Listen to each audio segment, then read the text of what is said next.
back to another slash lick lesson with G Sharp. It's great to see you all again, and as promised, you're going to be seeing regular uploads from me from now on until I give further notice. Expect me to come back every time, okay? So what we're going to deal with today is kind of what you saw me working with here just a second ago. It's this sort of technique that I want to share with you guys today. Look, it's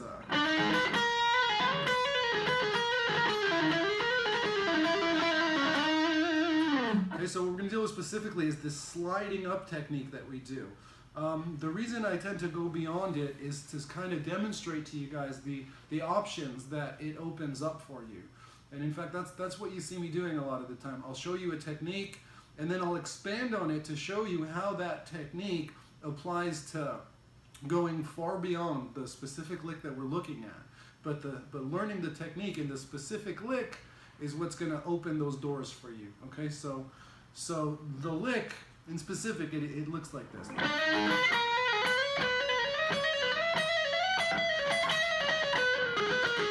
like that.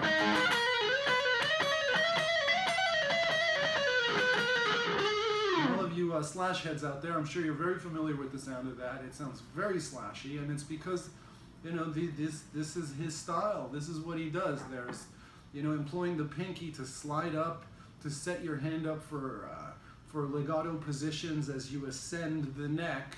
Hopefully that makes sense, but here I'll try and explain it. So there you have a classic trademark slash legato, right? And you know, just to break that down for you, I'm going. So the very last three notes is only being picked once, and these details are important. 1, 2, 3, 4. It's actually a 4-note run that's being picked one time, only on the first note. Right? So make sure you get really good at that in your hand. You have enough strength to do that confidently, right?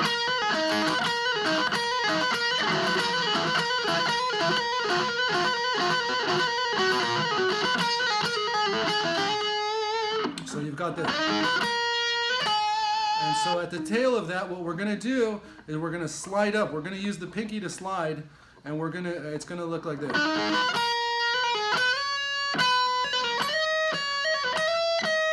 So what we're doing is we're sliding up incrementally throughout the notes of the scale.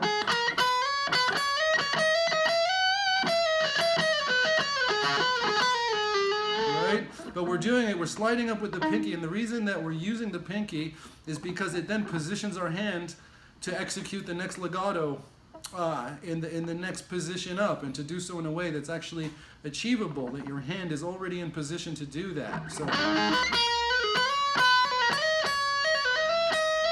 when you get to this part, if you guys get that far, that's when you can then alternate fingers, which is something you would very commonly see Slash doing. It would probably look like this in his hand. Right? Yeah, as soon as you reach this point, he's alternated. He's pulled away the pinky because it then becomes easier to execute the techniques using just the 3 fingers.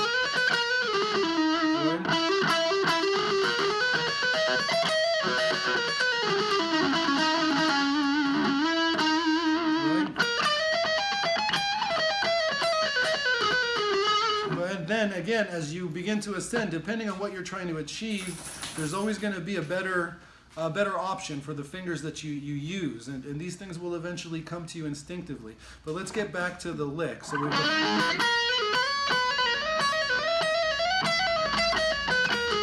let's end it there.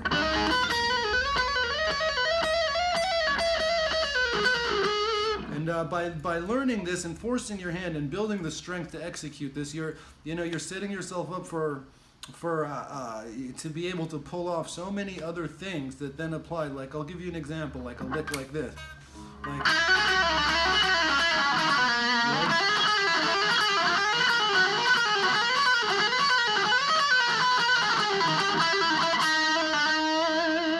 Until you're able to start at the basic, the lesson that I'm teaching you guys, pulling off all this other more complex stuff is going to be very difficult to you. So it's important to start at the basics and find the techniques that are at the root of the style of playing. And in this case, that's what it is. It's sliding up with the pinky to set up the legato in the next position up. Once again. So just that many.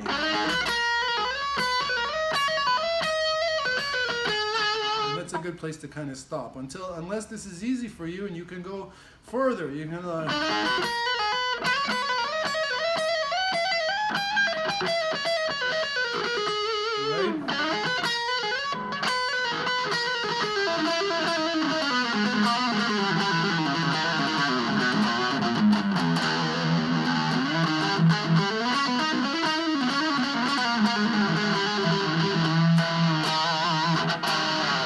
Well, I think hopefully that was a good lesson, and there's a lot for you guys to take away from there.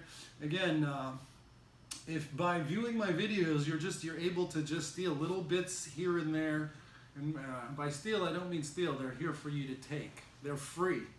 So you know, whatever you can take away from this lesson, whatever you can pull away from what you've seen me do, it's only going to benefit you and make you guys better players, and you know, increase your level of technique, and so on and so forth. So once again, I'll just remind you guys that you're all welcome to join me on Facebook, and reach out if you decide that you may want to do a Skype lesson with me one-on-one. I now have a big handful of students that come back to me regularly that are really benefiting from the lessons. You know, they're very cheap and economical. I don't charge a lot of money. I don't watch the clock tick by. You know, we're done when we're done. It's a very comfortable and a cool way to learn guitar.